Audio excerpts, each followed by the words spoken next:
जैसे जैसे हमें धक्के लगे, जैसे जैसे हमारे साथ चैलेंजेस आए, तो उसके अकॉर्डिंगली अब मुझे प्रैक्टिकल समझ में आया कि हमें कितनी लेबर चाहिए, कितना हमें काम करना है, कितना हमारे पास एक्चुअल में सेल्स होनी चाहिए। तो उसका एक ओवरऑल कॉम्बिनेशन। अब फिलहाल मैं ये कह सकता हूँ कि सर 12.5 लाख का इक्विपमेंट लेके आया हूँ। पहले हमारे पास 4 लेबर थी, आज मेरे पास 7 लेबर हैं। आप इतना प्रोडक्शन नहीं कर सकते कि आप सारी जगह की डिमांड पूरी कर दें। तो हम क्या करते हैं कि जो लोग इंटरेस्टेड है, जो लोग इच्छुक हैं और जो एक्चुअल में काम करना चाहते हैं, तो उनका माल भी हम लेते हैं और आगे सेल्स करते हैं। सर मैं ये कहता हूँ कि आज आपने यूनिट नहीं भी लगाई है, तो आप तब भी इनकम स्टार्ट कर सकते हैं। और आज के टाइम पे हम गुजरात, महाराष्ट्र, आपका J&K, हम हर जगह सप्लाई कर रहे हैं। प्रवेश भाई, मैं अगर सच बताऊं तो इतना आसान नहीं था। बहुत तकलीफ़ें झेली, बहुत प्रॉब्लम्स आई, क्योंकि यूट्यूब पे अक्सर लोग कह देते हैं कि 10 लाख कमाना सीखें, 20 लाख कमाना सीखें, 40 लाख कमाना सीखें, बट 40 लाख तक या 50 लाख तक का जो सफ़र है उसमें बहुत सारी प्रॉब्लम्स हैं। और देखिए, कोई भी बिज़नेस करिए, जब तक आपकी नीयत क्लियर नहीं है, आपकी इंटेंशन क्लियर नहीं है, आपके अंदर हिम्मत नहीं है, तब तक आप किसी भी बिज़नेस में सक्सेसफुल नहीं हो सकते। इसको सिर्फ भारत में नहीं, हम इसको एक्सपोर्ट का भी आपका प्लान है, आपका पहुंचाने का प्लान है। मेहनत करनी पड़ेगी, बिना मेहनत के कुछ नहीं मिलेगा। मेरी तरफ से सपोर्ट ये रहेगा कि उनकी यूनिट लगाने से लेके उनके माल की सेल करवाने तक जो जो उनको चैलेंजेस आएंगे, मैं उसमें सपोर्ट करने के लिए तैयार हूँ। नमस्कार भाइयों, इंडियन फार्मिंग टेक्निकल चैनल में आपका एक बार फिर से स्वागत है। दोस्तों, आज मैं आपको ऐसे युवा साथी से मिलाने जा रहा हूँ जो लाखों का पैकेज छोड़ के अपने गांव में आए। यहाँ पर उन्होंने वर्मिंग कंपोस्ट शुरू करा है। दोस्तों, काफ़ी सारे भाइयों के क्वेश्चंस होते हैं, सर वर्मिंग कंपोस्ट बिजनेस शुरू करना चाहते हैं, कैसे शुरू करें, कितना खर्चा आता है, कहाँ सेल करें, क्या इसमें कुछ प्रॉफिट है या नहीं है। तो दोस्तों, आज की इस वीडियो में हम यही बताने की कोशिश करेंगे कैसा वर्मिंग कंपोस्ट बिजनेस शुरू कर सकते हैं, और साथ ही जो संदीप भाई हैं कितना वर्मिंग कंपोस्ट बिजनेस से कमा रहे हैं। तो चलिए दोस्तों, वीडियो शुरू करते हैं। संदीप जी नमस्कार। नमस्कार प्रवेश भाई, क्या हाल चाल? मैं ठीक हूँ संदीप जी, आप कैसे हैं? बस बढ़िया। जो हमारे दर्शक देख रहे हैं, सर अपना और अपने फार्म का परिचय दीजिए आप पहले। नमस्कार सभी किसान भाइयों को मेरा नमस्कार। मैं संदीप कुमार, गांव आहुलाना। मैं पानीपत में रहता हूं। बेसिकली ये हमारी पैतृक ज़मीन है और यहाँ पे मैंने एक अपनी यूनिट चलाई है। आज करीबन मेरे को 2 साल हो गए हैं और 2 साल में हमने अपनी एक छोटा सा यूनिट स्टार्ट करा था और आज ऊपर वाले की दया से करीब हम 2 एकड़ तक पहुँच चुके हैं। सबसे पहले मुबारकबाद सर आपको। थैंक एक यू। तो ट्रैक्टर आपने लिया और साथ में रोटावेटर जो लिया है आपने। सर ट्रैक्टर और रूटावेटर, इसके 2 रीज़न थे एक्चुअली। हमने इस पे क्योंकि देखिए, मैं बीइंग इंजीनियर बाकी चीज़ें भी मैंने करके देखी हैं और मैं चाहता हूं कि हम किसी काम को करें तो थोड़ा सा ऑटोमेशन मोड पे अगर किसी काम को ले जा सकते हैं तो हमारे लिए कन्वीनियंट रहता है। तो मैंने जो ट्रैक्टर लिया, लोगों ने पूछा भाई ये वाला ट्रैक्टर क्यों, क्या रीज़न था। जॉन डियर लिया क्योंकि इसमें मेंटेनेंस बहुत कम है, प्लस 4x4 लिया। तो मैंने कुछ प्रैक्टिकल चीज़ें करके देखी और आज जो हमें बेड की कटाई करनी पड़ती थी बेसिकली, तो बेड की कटाई करने में अब हमें लेबर का खर्च जो होता है वो काफ़ी कम पड़ता है। तो इस वजह से मैंने ट्रैक्टर और रूटावेटर साथ में लिया। संदीप जी थोड़ा बताइए पास्ट के बारे में, आपकी शुरुआत कब करी आपने और कितने बेड से आपने शुरुआत करी वर्मिंग कंपोस्ट बिजनेस की? सर मैंने करीब जो शुरुआत करी थी वो 5 अगस्त 2022, उस दिन हमने वर्म्स इसमें डाल दिए थे और हमारे पास 50 फुट के सिर्फ 30 बेड थे। आज हमारे पास 50 फुट के 30 और 30 फुट के 30 और 60 फीट के मेरे पास करीब 50 बेड्स हैं और अभी हम आगे और एक्सटेंड कर रहे हैं, तो हम इसको करीब 2 एकड़ तक पूरा का पूरा एरिया कवर करने वाले हैं। सर 30 बेड से आपने शुरुआत करी? हाँ जी। कुछ करते हैं इसको 1 बेड से, 10 बेड से, 5 बेड से, लोग लॉजिक क्या है 30 बेड से शुरुआत करने का? सर 30 बेड से शुरुआत करने का लॉजिक ये है कि जब आप 3 महीने तक कोई भी काम करेंगे, चाहे आप 1 बेड के लिए करें, चाहे आप 10 बेड के लिए करें, चाहे आप 100 बेड के लिए करें, आपकी कॉस्टिंग उतनी ही आनी है। आपको लेबर को 1 बेड के लिए भी खर्चा देना है, या आप खुद भी करते हैं तो भी आप अपना मेहनत उतना ही लेके चलेंगे। और अगर आप 30 बेड के लिए करते हैं तब भी, 100 बेड के लिए करते हैं तब भी। ये कुछ चीज़ें जब हमने प्रैक्टिकली करके देखी, एग्जीक्यूट करी, मार्केटिंग देखी, ओवरऑल सारा कहते हैं कि जितनी मेहनत करने के बाद हमें ये चीज़ें समझ में आई। कहते हैं ना कि सर गिर के सवार होते हैं। तो जैसे जैसे हमें धक्के लगे, जैसे जैसे हमारे साथ चैलेंजेस आए, तो उसके अकॉर्डिंगली अब मुझे प्रैक्टिकल समझ में आया कि हमें कितनी लेबर चाहिए, कितना हमें काम करना है, कितना हमारे पास एक्चुअल में सेल्स होनी चाहिए, तो उसका एक ओवरऑल कॉम्बिनेशन। संदीप जी, अगर बात करें 2 साल पहले कितनी आपकी इनकम थी वर्मिंग कंपोस्ट बिजनेस से और अभी आपकी कितनी इनकम है? सर फिगर्स की जो मैंने आपको शायद लास्ट वीडियो में मैंने आपसे शेयर भी करी थी। अब फ़िलहाल मैं ये कह सकता हूँ कि सर 12.5 लाख का इक्विपमेंट लेके आया हूँ, और साथ के साथ पहले हमारे पास 4 लेबर थी, आज मेरे पास 7 लेबर हैं, और इसके अलावा सर हमारे पास इक्विपमेंट्स भी ऐड ऑन हुए हैं, प्लस एरिया भी हमने बढ़ाया है। तो ऑब्वियस सी बात है सर, बिना पैसे को तो नहीं हो सकता। जी जी। तो हमारा इनकम अब आज के टाइम पे काफ़ी बेटर जा चुका है, जॉब से बेटर है। हाँ काफ़ी बेटर जा चुका है। और ये लैंड सर आपकी अपनी है, खुद की? हाँ जी, ये मेरी खुद की लैंड है सर। पैतृक कितने लैंड है एरिया में आप कर रहे हैं इसको? सर। फिलहाल अभी मैं इसको 2 एकड़ तक लेके जा चुका हूँ, और आगे आने वाले 1 साल के अंदर मैं इसको 3.5 से 4 एकड़ तक हिट करना चाहता हूँ। मैं एक बार चाहता हूँ कि एक बार ये हमारा रेगुलर बेसिस पे जो हमारी सेल्स आ रही है, क्योंकि आज के टाइम पे हमारे पास डिमांड बहुत ज़्यादा है, तो हम अपने जो हम यूनिट्स लगवा रहे हैं, क्योंकि हमने अभी तक फ़िलहाल 10 से 11 यूनिट्स हमारी लग चुकी हैं, तो हम उनके साथ अच्छे से टाई अप करके साथ के साथ सेल्स कर पा रहे हैं, क्योंकि एक नेचुरल प्रोसेस है। आप इतना प्रोडक्शन नहीं कर सकते कि आप सारी जगह की डिमांड पूरी कर दें। तो हम क्या करते हैं कि जो लोग इंटरेस्टेड है, जो लोग इच्छुक हैं और जो एक्चुअल में काम करना चाहते हैं, तो उनका माल भी हम लेते हैं और आगे सेल्स करते हैं। बाइक बैक भी करते हैं आप? हाँ। कब इनकम आनी स्टार्ट होती है सर इस बिज़नेस के अंदर? फॉर एग्जांपल आज हमने यूनिट लगा दी, 30 बेड हमने लगा दिए हैं, तो कितने समय बाद इनकम आनी स्टार्ट होती है? सर मैं ये कहता हूँ कि आज आपने यूनिट नहीं भी लगाई है, तो आप तब भी इनकम स्टार्ट कर सकते हैं। तो उसका रीज़न ये है कि अगर आप ट्रेड करना स्टार्ट करें, ठीक है, आप माल बेचिए, ठीक है, आपके पास माल बिकेगा, आपके पास मार्केट बनेगी। हो सकता है कहीं पे आपको प्रॉफिट हो सकता है कहीं पे आपको ना भी हो। जब आप शुरू करेंगे सर, अगर आपके पास 10 रुपये भी फ्री के आ रहे हैं जी जी, तो सिर्फ आपके मार्केटिंग की वजह से आ रहे हैं। ये एक बड़ी सिंपल सी चीज़ है। तो मेरे पास कुछ लोग ऐसे भी आए हैं जिन्होंने अपनी यूनिट नहीं स्टार्ट करी, शुरुआत में ही मुझे ऑर्डर्स दे दिए, क्योंकि उनकी मार्केटिंग स्किल्स बहुत अच्छी थी, तो उन्होंने स्टार्टिंग से ही अर्निंग शुरू करी। ये तो डिपेंड करता है सर कि सामने वाला बंदा किस तरीके से काम कर सकता है। जी जी। और यहाँ पे सर आपने कौन सा मेथड किया हुआ, थोड़ा इसके बारे में बताइए। सर ये बेसिकली विंडो मेथड है। हमने कोई पन्नी नहीं लगाई है, कुछ नहीं लगाया। हम हर बैच में से लगभग एक बार टेस्टिंग के लिए कोई पन्नी नहीं है, नीचे कुछ भी नहीं है? नीचे कुछ भी नहीं है। अच्छा, लोग कहते हैं सर ये मेथड सही नहीं होता।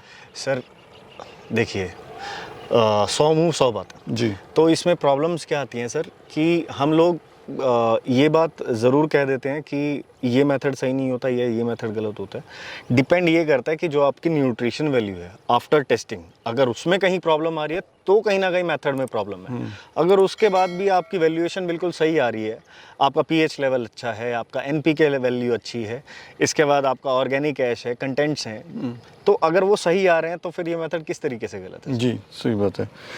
और दूसरा भी मेजर कस्टमर्स कौन कौन से हैं सर आपके, आप मतलब जहाँ पे आप सप्लाई कर रहे हैं? आज के टाइम पे सर ऊपर वाले की दया से अगर मैं आपको रियलिटी बताऊं तो मेरे पास लोकल में भी अच्छे कस्टमर्स अब बन चुके हैं। हमारे रिपीटेटिव कस्टमर्स बहुत अच्छे बने हैं। रीज़न क्या था सर, हमने माल की क्वालिटी से कॉम्प्रोमाइज़ नहीं करा। लोग क्या करते हैं, कई बारी माल को मिक्स कर देते हैं। आजकल लोग क्या करते हैं, मिट्टी भी डाल देते हैं और भी कंटेंट डाल देते हैं। अगर हमारे पास कोई माल ऐसा होता भी है, क्योंकि देखिए सर ये प्रैक्टिकल बात है, तो हम उसको कह देते हैं कि सर इसके अंदर थोड़ा सा ये कंटेंट है, अगर आप लेना चाहते हैं तो इसको 2 रुपये या 1 रुपये कम हम प्राइस ऑलरेडी कोट करते हैं, ताकि हम किसी को गलत नहीं बोलते। और इस वजह से हुआ क्या सर कि मेरे पास रिपीटेटिव कस्टमर्स जो कि बहुत कम बन पाते हैं, वो मेरे बहुत ज़्यादा बन चुके हैं।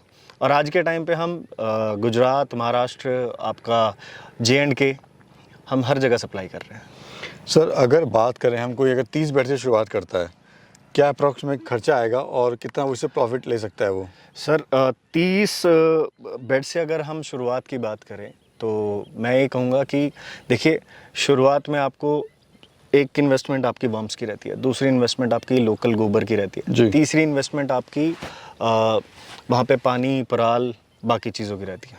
तो मैं प्रेफर 30 बेड से ना करके मैं 60 बेड से प्रेफर करता हूँ सर।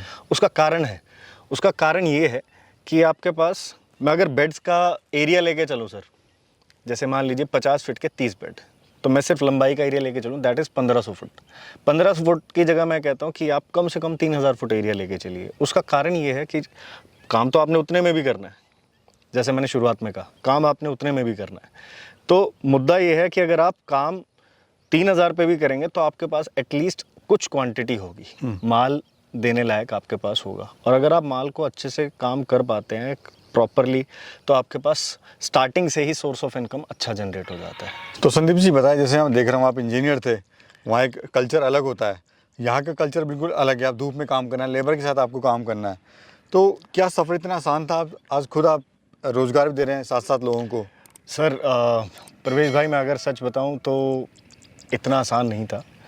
बहुत तकलीफ़ें झेली, बहुत प्रॉब्लम्स आई, क्योंकि यूट्यूब पे अक्सर लोग कह देते हैं कि 10 लाख कमाना सीखें, 20 लाख कमाना सीखें, 40 लाख कमाना सीखें, बट 40 लाख तक या 50 लाख तक का जो सफ़र है उसमें बहुत सारी प्रॉब्लम्स हैं। और देखिए, कोई भी बिज़नेस करिए, जब तक आपकी नीयत क्लियर नहीं है, आपकी इंटेंशन क्लियर नहीं है, आपके अंदर हिम्मत नहीं है, तब तक आप किसी भी बिज़नेस में सक्सेसफुल नहीं हो सकते। देखिए सर, मुझे ये बिज़नेस क्यों करना था और हमने क्या क्या चैलेंजेस फेस करे, इसके पीछे एक छोटा सा रीज़न है कि जैसे कि मैंने आपको लास्ट टाइम भी एक वीडियो में बताया था कि बड़े भाई साहब के जाने के बाद पूरी फैमिली की रिस्पॉन्सिबिलिटी थी। शुरुआत मेरी पहले अपने घर को देखने की थी, बट जैसे जैसे इसका क्राइटेरिया मुझे समझ में आया कि हम लोगों को भी रोज़गार दे सकते हैं, जो हम चीज़ दे रहे हैं लोगों को, वो आगे आने वाले नस्लों के कितना काम आएगा। लोगों की जो धरती में ऑर्गेनिक कंटेंट ख़त्म हो गया, वो चीज़ सोच आपकी एक अलग थी। तो उस क्राइटेरिया की वजह से जो हमारी सोच थी वो बिल्कुल अलग होती चली गई। और आज के टाइम पे हम लोगों को एजुकेट भी करते हैं, हमारे यहाँ लोग आते भी हैं, हम बताते भी हैं, इसका कोई चार्ज नहीं लेते, और लोग हमसे जुड़ के बिजनेस भी करते हैं। जी जी। अच्छा संदीप जी, क्या रेट का आप दे रहे हैं अर्थफॉर्म, और कौन सी वैरायटी का है, प्लस खाद किस रेट का आप दे रहे हैं? सर आज के टाइम पे लगभग हम वैसे तो सभी वैरायटी में डील कर रहे हैं, लेकिन हम कोर जो हमारा है वो आइसिनिया फटीडा ही है। और ये ऑस्ट्रेलियन ब्रीड? Australian breed. ये हम करीब करीब 150 रुपये पर केजी दे रहे हैं, और जो हमारा खाद है करीब करीब 7 रुपये के आसपास हम इसको सेल कर पा रहे हैं। कितना समय संदीप जी आपको देना पड़ता है इस यूनिट को संभालने के लिए? सर अगर मैं सच कहूँ तो 24 घंटे लगभग यहीं पे दिमाग रहता है, चाहे आप सो भी रहे हो। देखिए, मार्केटिंग भी आपने करनी है, आपको मैनेजमेंट भी करनी है, तो काफ़ी समय देना पड़ता है। अगर आपको एक अच्छी यूनिट रन करनी है, मतलब एक अच्छा बिजनेस करना है, तो आपको सेल्स भी देखनी है, आपको लेबर मैनेजमेंट भी देखनी है, आपको पेमेंट शेड्यूल भी देखना है, तो ओवरऑल एक पैकेज आपको बना के रखना पड़ता है। जी जी। तो आपको मंथ के एंड में ये भी क्राइटेरिया चेक करना है कि आपकी इस बार कितनी सेल्स हुई, नेक्स्ट टाइम के लिए आपको कितना आउटकम चाहिए, तो बहुत सारी चीज़ें हैं सर। जी। अच्छा संदीप जी, मैं अगर पूछूं सबसे ज़्यादा मुश्किल आपको कब आई, या लोगों को क्यों मुश्किलों का सामना करना पड़ता है? सर एक्चुअली क्या है, हर तरीके के लोग मिलते हैं, और कुछ लोग ऐसे हैं कि हमने पैसा लगा दिया तो धंधा अपने आप शुरू हो जाएगा या बिज़नेस अपने आप शुरू हो जाएगा। अब देखिए, हम जो चीज़ बना रहे हैं वो किसान भाइयों के लिए बहुत ज़रूरी है। आगे आने वाले टाइम में हर खेत में ये डलना ज़रूरी है, क्योंकि धीरे धीरे जितनी दवाइयाँ और जितनी चीज़ें हम डालते जा रहे हैं, ठीक है, आगे आने वाले समय में ये सारी की सारी बीमारी बन के हमारे अंदर ही डेवलप हो रही हैं। और आप देख भी रहेंगे हॉस्पिटल्स का क्या हाल है इस टाइम पे। इंडिया, जबकि हमने कुछ सर्वे की रिपोर्ट्स पढ़ी थी, तो इंडिया इस टाइम पे 3रे नंबर पे है, जिसमें आपका कैंसर, आपका हार्ट बीमारियां जो है वो बढ़ती जा रही बहुत हैं। ज़्यादा, और खासकर ये इंडिया के यूथ्स में ज़्यादा है, जिसमें आपका 25 से लेके 40 की उम्र के लोग ज़्यादा हैं। तो हम कहीं ना कहीं इसको एक इस तरीके से लेकर जाना चाह रहे हैं कि लोग इसके प्रति जागरूक हों, और लोग इसको समझें कि ये आगे आने वाले समय में बहुत ज़रूरी चीज़ है। जी। अच्छा सर, बरसात में क्या चैलेंजेस आते हैं? बरसात में सबसे बड़े चैलेंजेस ये आते हैं सर, एक तो जब आपका पानी, अगर पहली बात आपने जो ज़मीन लेनी होती है वो आपको पता ही है कि आपकी ज़मीन ऊंची होनी चाहिए, पानी का भराव नहीं होना चाहिए, और अगर पानी का भराव होता है तो उसकी निकासी का कुछ ना कुछ आपके पास इंतज़ाम होना चाहिए। तो उसके लिए चैलेंजेस ये आते हैं कि जो आपका वर्म ऑलरेडी डेवलप हो रखा होता है वो डेड होने के काफ़ी चांसेस हो जाते हैं। तो आपको कोशिश ये करनी चाहिए कि आप एक तो गोबर की एक लेयर साइड बाय साइड बना के रखें, ताकि आपके पास अगर बेड बने और वर्म भागने की कोशिश करे तो वो एटलीस्ट उस गोबर में खाने में, बेसिकली अपने खाने में। तो उससे होता क्या है कि जब आप ये वाली खाद उतारते हैं तो 50% वो भी आपका ऑलरेडी वर्मी कंपोस्ट बन चुका होता है, तो उसमें आपको एक साइकिल कम मिल जाता है। मतलब जो 1.5 महीने का और एक्स्ट्रा टाइम पीरियड लगना था वो एक साइकिल में ऑलरेडी कम हो जाता है। कम हो जाता है। सर अभी प्लान क्या है आपका आगे का, क्या करना है अभी? सर प्लान तो अगर ऊपर वाले ने चाहा और आप लोग भाइयों का प्यार मिलता रहा तो इसको इस स्केल तक लेके जाना है कि लोग इसके बारे में जागरूक हों, हर घर में वर्मी कंपोस्ट पहुँचे, इसकी गुणवत्ता लोगों को पता लगे, इसकी इम्पोर्टेंस पता लगे, तो जिस कारण हम इसको सिर्फ भारत में नहीं, हम इसको एक्सपोर्ट का भी आपका प्लान है आपका? पहुँचाने का प्लान है। यानी पीछे नहीं हटना है, आगे ही बढ़ना है। सर एक बार ठान लिया तो ठान लिया, फिर पीछे हटके तो कभी सक्सेस मिली नहीं है सर। अगर मान लीजिए आज मेरे साथ कोई प्रॉब्लम आती है, ठीक है, मुझे कहीं एडजस्टमेंट करनी पड़ती है, कोई प्रॉब्लम आती है, ठीक है, एक फेज़ है, उस फेज़ से निकलना है ना सर, लड़ना है ना, be a warrior rather than a loser.